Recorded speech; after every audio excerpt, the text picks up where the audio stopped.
slow, you can still go. Even when there's no hope, you can still go. I never answer to no, man, I still go. Go, go, go, go, go, go, go, go. Brian Giles with Brian Giles MTG. And this is video number 15 of the Brothers War spoilers. And we're not done yet. This is a fairly larger set because it's including all the stuff from the Artifact Archive and stuff. So it seems like a huge set. So hang on, I've got something in my eye here. So starting off today, we've got another super powerful, super crazy, insane card in Rootwire Amalgam. It's 5 colorless mana for a 5/5 artifact creature golem. Pay 2 green and 3 colorless, sacrifice Rootwire Amalgam, create an XX colorless golem artifact creature token where X is 3 times Rootwire Amalgam's power. It gains haste until end of turn. Activate only as a sorcery. That's insanity! If you're playing this in a green deck, like you would be with something like Clay Champion, this could be an absolutely insane card. Now, we talked about the Transmogrift's Altar. Now think about this. Sack a little creature, pay 2 green mana, sack a little creature to the Transmogrift Altar, pay 2 green mana. This thing, you sacrifice it, and it comes back as a 15/15. And that's not the only part about this. Listen to this. It has a prototype. For 1 green and 1, you get a 2/3 version of it. So you pay that 5 mana, and it becomes a 6/6. With haste. This is an insane card. Yes, it's a mythic. It's going to be hard to lay your hands on. But this card is insanity.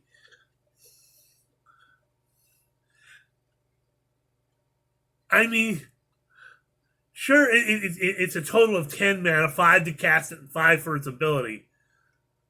But if you pull that off, you get instant Emrakul. That's just craziness. In a commander game, this thing could be an absolute beast.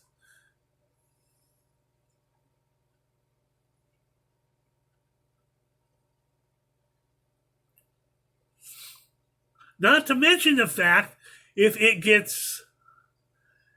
has bonuses on it. Like, for, boons and stuff like that. That's just crazy. Next up, we have Bushwhack.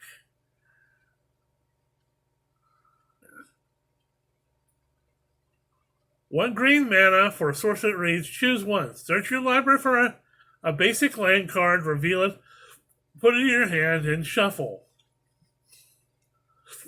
Or target creature you control fights target creature you don't control. So, some land hunting or a fight spell. For a single green mana, that's some good value. Next up is Mask of the Jadecrafter.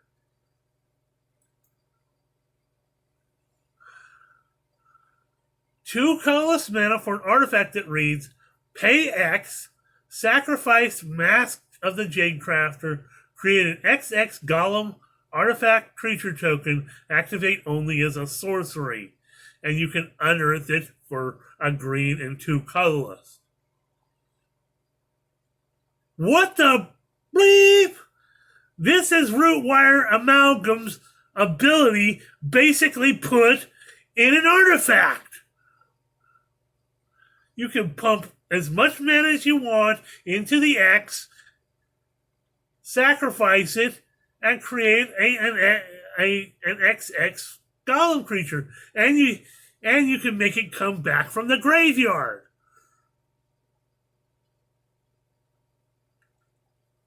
Green is just getting super powerful artifact love. I don't know what to say about this. This is crazy. Next up, we have Teething Wormlet. 1 green mana for a 1/1 worm. Teething Wormlet has Death Touch as long as you control 3 or more artifacts. Whenever an artifact enters the battlefield under your control, you gain 1 life. If this is the first time this ability has resolved this turn, put a +1/+1 counter on Teething Wormlet. So every time an artifact enters the battlefield, you gain a life. The first time it enters the battlefield, an artifact enters the battlefield, it gets bigger. And if you've got 3 of them, 3 artifacts, this thing has Death Touch. So it's a cool little worm card, and if you're playing a worm tribal deck, this is interesting because worms usually don't have small sizes. Next up, we have another card in foreign language. It's mythic. It's 1 red, 1 green, and 4 colorless. It appears some sort of worm creature from the artwork. It's a 7/6 that has trample, and whenever a land enters the battlefield, create a tapped Power Stone token. So it more mana ramping, more Power Stones.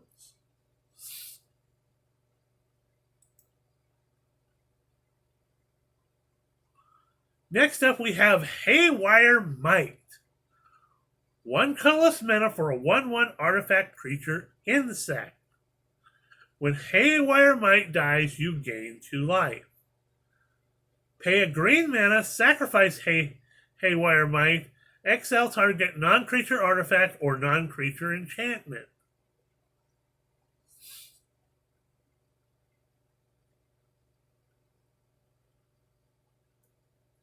Green's ability in an itty bitty living space. If it dies, you gain 2 life. So when you sacrifice this, you gain the 2 life, and you get to exile a non-creature artifact or a non-creature enchantment. That is pretty interesting. That's a really cool little card.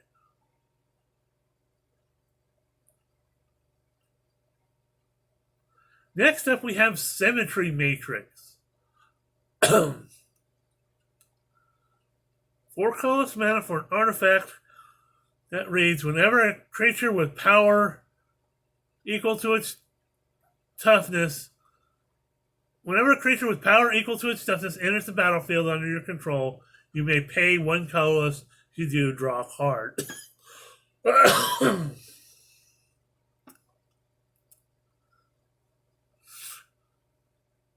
I don't know how much play that would see. That seems more like some draft chat.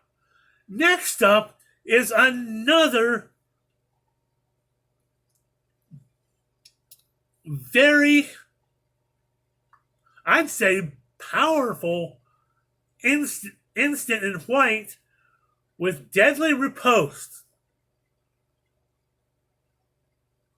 1 white mana and 1 colorless For an instant that reads, Deadly Riposte deals 3 damage to target tapped creature and you gain 2 life. So, take out a tapped creature and gain 2 life. That's not bad. Really, it's very, very powerful. Next up is Steel Exemplar. 5 colorless mana for a 4/4 artifact creature wizard with trample. Steel Exemplar enters the battlefield with 2 +1/+1 counters on it unless 2 or more colors of mana were spent to cast it.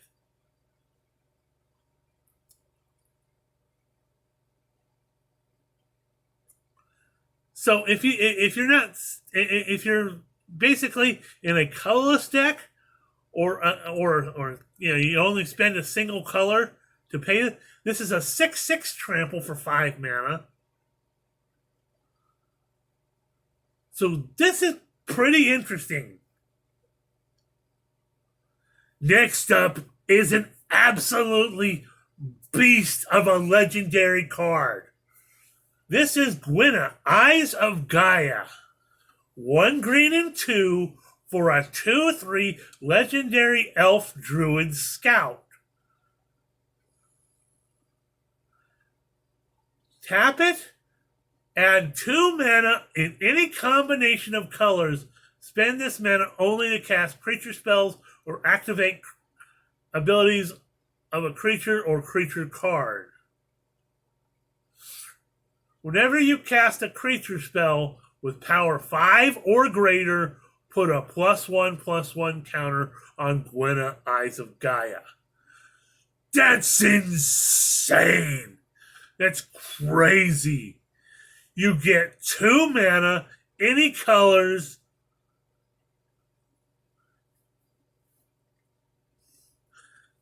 Use that to cast creature spells or activate abilities of a creature or creature card. Now, we've talked about one of the most insane cards in Clay Champion.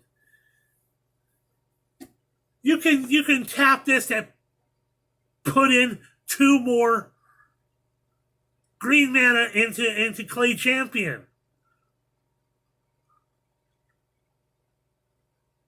Or 2 more white mana for that matter.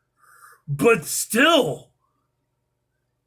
And because at that point, Clay Champion would be over 5 power, it gets a +1/+1 counter too.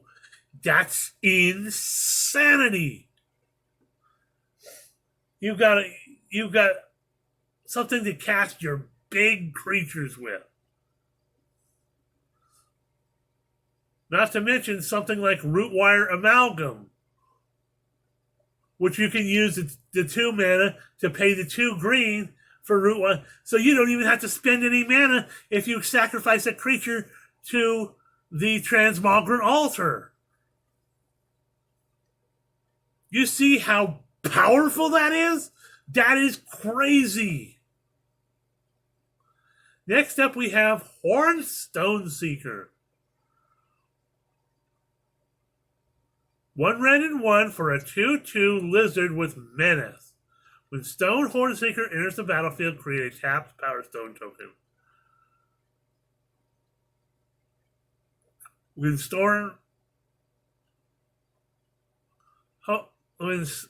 Stoneseeker leaves the battlefield, sacrifice a Power Stone. Not the best thing, but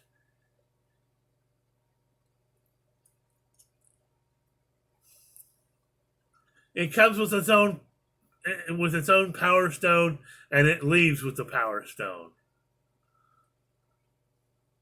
It's kind of an okay card. It's a 2/2 with menace for 2. That's not bad, but still. Next up, we have Hulking Metamorph, a beefy 9 colorless mana for a 7/7 artifact creature shapeshifter. You may have Hulking Metamorph enter the battlefield as a copy of an artifact or creature you control, except it's an artifact creature in addition to its other types, and its power and toughness are equal to Hulking Metamorph's power and toughness.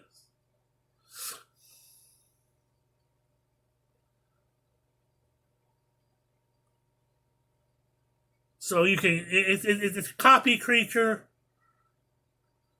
and it enters the battlefield pretty beefy, but it has a prototype. For 2 blue and 2, you get a 3/3 version of that.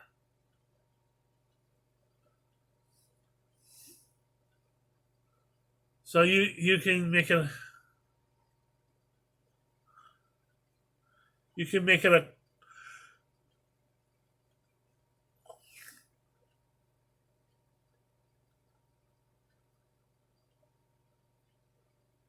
a copy of an artifact or a creature you control as a 3/3. There can be some use there. And it's in blue. And we know the archetype is blue-black. So what would you put in there? Oh, I don't know. Maybe a certain Phyrexian Praetor at 3/3. Sure, it's a 3/3, but it's more. You draw cards, you gain life. Your opponent draws cards, they lose life. Next up, we have Sarenth Steelseeker. 1 green and 1 for a 1/2 Human Artificer Scout. Whenever an artifact enters the battlefield under your control, look at the top card of your library. If it's a land card, you may reveal it and put it into your hand. If you don't, put the card into your hand. You may put it into your graveyard. So you have a choice to look for a land card or just put a card into your hand. So that's kind of cool. Next up, we have Battery Bearer. For 1 green, 1 blue, and 2 colorless, you have a 3/4 Human Artificer. Creatures you control have tap to add a colorless mana. This mana can't be spent to cast a non-artifact spell. Whenever you cast an artifact spell with mana value 6 or greater, draw a card. So basically, it gives all your creatures the ability of a power stone without coming into play tapped. This might see a little bit of play if you're casting some beefy creatures. Next up is Spotter Thopter. 8 colorless mana for a 4/5 flying artifact creature Thopter with flying. When Spotter Thopter enters the battlefield, scry X, where X is power. It also has a prototype version for 1 blue and 3 colorless for a 2/3 version of that. So that's kind of interesting. A little bit of scry action going on. Next up, we have Defabricate. An instant that reads, counter target artifact or enchantment spell. If a spell is countered this way, exile it instead of putting it into its owner's graveyard. Or, it's choose one. You can either counter target artifact or enchantment spell and exile it instead of putting it into the owner's graveyard, or counter target activated or triggered ability. That is a dope counterspell. It's very cheap. For only 2 mana, you can counter artifacts or enchantment spells, and you don't see that a lot in counter spells, especially in blue. And you know the countering of activated or triggered abilities. That is absolutely crazy. And finally, at least for right now, because we're at 20 minutes, is Titania's Command. So 2 green and 4 colorless. For a sorcery that reads, choose 2. Exile target player's graveyard. You gain 1 life for each card exiled this way. Search your library for up to 2 land cards. Put them onto the battlefield tapped and shuffle. That's land. That's not even basic land. So any land cards. Or create 2/2/2 green bear creature tokens. Or put 2 +1/+1 counters on each creature you control. Again, the commands are very, very powerful and very insane. We're at over 21 minutes. I'm going to end the video here. I don't think we have anything worth, this is far enough.